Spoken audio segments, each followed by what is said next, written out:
All right, thank you very much. Hello, everybody. Yes, it's your good friend Pozzible here, and I'm back in action, doing what I do best, previewing before I'm reviewing the movies at large. And what's coming up this weekend? 2 weeks before Halloween, we've got the next batch of movies that Hollywood hopes to tantalize you and separate you from your pocketbook. The first up coming up is Carrie. You will know her name. You probably already know her name. Her name is Carrie. She's a telekinetic person who can move objects with her mind, and she has an over religious mother who abuses her. She's got this school that bullies her, and she finally gets her revenge. Oh, spoiler alert. Actually, I didn't have much of a spoiler because let's face it, if you've seen the trailer, you know about it. Unless you've been living under a rock and you haven't heard of the Sissy Spacek version, you know about it. This is one of those remakes where if I am to rate it with a pass, see it, or even decide, maybe even a niche, nope, I'm going to give it a very special title. Why bother? This is one of those really big why bother remakes. Can't understand why they make a remake like this. I don't mind remakes, mind you, okay? I think a remake is a good idea. Start over, start fresh, see where it takes you. But with Carrie, it looks like a frame-by-frame remake, and I haven't seen the movie yet, but guess what I have seen? The trailer! And oh my goodness, the trailer? What happened? Did they decide to just put everything in the movie, leave nothing to the imagination? I saw the whole movie in the trailer. It's like, here are the cliff notes, guys. Now sit through the boring parts. And it's like, dude, that's not how you sell a movie.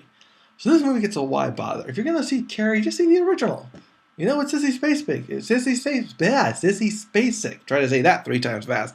It was excellent. Will this be good? Probably. But will it be ultimately worthy enough to shell out the extra money to see a movie that's already been made exactly the same way it was made back in the day? Not really. All right, next up, we got some very controversial movies. We start off with The Fifth Estate. Secrets! Is there such a thing as giving away too many secrets? Yes, it's okay to always reveal those secrets where you bring down the corrupt politician, the guy, the banker who defrauded his people and all that good stuff.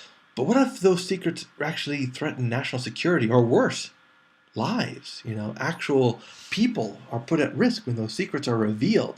And can you really become so popular that people won't start wondering about your secrets? See, one thing that people always forget about Americans, and I think people at large, is that we're more focused on the messenger than the message. We're more focused on the person than what the person is doing. Character, personality, things like that. And that's what this movie is about. Now, the trailers worked for me. The trailers were good. They gave the impression that, these were hackers. They're exposing secrets. They exposed some other secrets. But then it becomes like addictive. And then it starts to go too far. And that's where everything really starts to fall apart. Of course, like I said before, unless you've been living under a rock, you don't realize that this is the true story of Julius Assange and his WikiLeaks people. Good idea. A little too early for my taste. The whole thing hasn't really been resolved yet. And to tell you the truth, it's just, I don't know. I don't know if it's really time to put out a movie like this. However, they made it, and Julius, not happen. Or is it Julian? I forget. The WikiLeaks guy, he's not happy with this. He's very upset with it. So, is this really based on fact? It's based off 2 books. But who wrote them? How much information did they really have? The WikiLeaks guy, Julius, I'm sorry, I don't know why, Assange, I'll just say his last name, Assange, he didn't like it. Is it really true? Or is he just upset because it paints him in a negative light? Questions, secrets, what's going to be revealed. This is one I'm going to give a decide on. Big decide. I mean, you got to really do your homework on this and decide if this is something you really want to see. Do you want to see it and then research it later to find out if the facts are real or not? Do you want to wait till people comment it and say, hey, this is real stuff? Or say, hey, this is all garbage. Everything, this is pure fiction. Wait and see. See what you see. And decide for yourself whether or not this is worthy or not. Next up, deep, gritty, controversial, 12 Years a Slave. Basically, it's a true story of Solomon Northup, who was born a free man in the North, but then, as was the style back in those days, black men were often kidnapped, brought down to the South, and forced into slavery for a few years. Very dark very gritty, like I said before. I bet you would dare me to put a pass on this, don't you? I bet there's just little voice in the back of your head that says, "Possible." I dare you to say avoid this movie. Well, there's no reason to avoid this movie. It looks real. It feels real. Of course, it's going to be based on a true story, which means a lot's going to be embellished, which means some things are going to be altered for entertainment purposes, as Hollywood loves to do. Am I going to give this a see it? No, I got to give this one a decide again. A decide with a niche. Because basically, you really got to see how people are treating it, whether or not it seems worthy. The subject matter, just too deep for me. I mean, this goes into places I try to avoid because all they do is make me angry. I have to admit, they just make me angry. So I'm going to miss it. However, you got to decide for yourself what you feel is best for this movie. Next up, yes, I end with my favorite, the best, Escape Plan.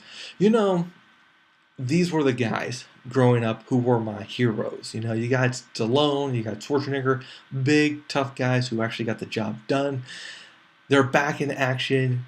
Schwarzenegger trying to get back into the acting game again. Stallone trying to prove that his age is not a factor when it comes to him playing the tough guy roles. That said, I'm hoping Schwarzenegger is back to old form. He was kind of rusty in movies like The Last Stand and even in Expendables 2. This time I'm hoping he's a little bit more comfortable. I'll tell you what really makes this movie work. 1, it's a pure act of fantasy fiction with action. Gotta love it. 2, it has a mystery. Who set up Stallone? Why did he set him up? 3, who is Schwarzenegger? And why is Stallone really helping him escape? Now, don't get me wrong. Stallone probably needs Schwarzenegger to help him escape. So they need each other right now. But is Schwarzenegger really the kind of guy you want to escape with? Is he really the kind of guy who you want out in the real world? Isn't he in prison for a reason? In a prison like this for a reason? Stallone's doing it because somebody wants to silence him. But what about Schwarzenegger? There's mystery, intrigue, excitement, adventure. Will it be worthy? I'm thinking so. I give it a see it. I can't wait to see it. This is going to be one of a fun movie to watch. And that's why this movie is such an easy movie to rate. It's fun. It's exciting. Just go for it. So I hope you guys, whatever you decide to do, you enjoy yourselves this weekend, and we will see you at the theaters.